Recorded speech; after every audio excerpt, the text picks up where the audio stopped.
Vous avez dû rencontrer des condamnés à mort, vous étiez déjà abolitionniste?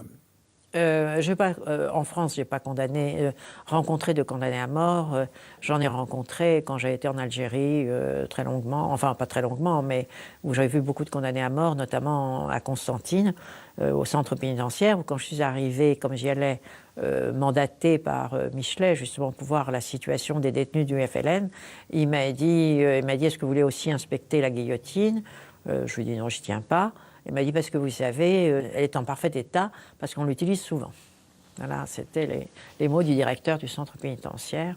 Et à ce moment-là, justement, j'avais été pour voir si les nombreux condamnés à mort qu'il y avait à ce moment-là en Algérie, parce que le général, ça c'était en 1959, le général de Gaulle avait décidé de suspendre ces exécutions alors qu'il y avait beaucoup de condamnations et on craignait que leur vie soit menacée là-bas d'une façon ou d'une autre, soit par déjà l'OAS qui ne s'appelait pas OAS ou simplement par des mouvements de foule.